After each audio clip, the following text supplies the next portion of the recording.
Mabisang gayuma o ritual gamit ang pangalan. Isulat mo ang buong pangalan sa inyong target sa kapirasong papel. At iikot ang papel na pa-counterclockwise. At muling isulat ang buong pangalan niya na nakakrus sa pangalan ng target. At kunin mo ang dahon ng laurel at ilagay ito sa gitna ng pangalan ng target. At pagkatapos, hawakan mo ang papel na nasa gitna ang dahon ng laurel at usalin mo ang pangalan niya ng 7 beses. At pagkatapos, iihip dito sa papel ng 7 beses din at itupi ito na palapit sa iyo hanggat ito ay maliit.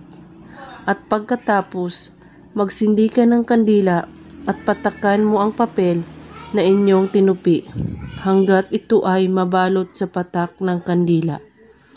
At maaari mo nang iwanan ang kandila hanggat maubos nito.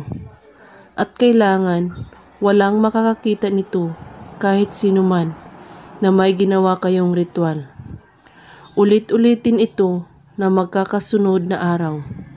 At paglipas ng 2 araw o 3 araw, ay banggitin ulit ang pangalan niya ng 7 beses na hawak mo ang papel. At ihipan mo din ang papel ng 7 beses.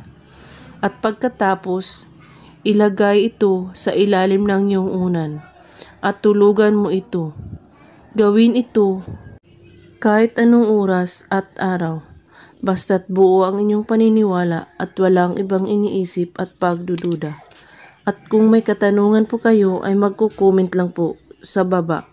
Maraming salamat sa panonood. May God bless us all.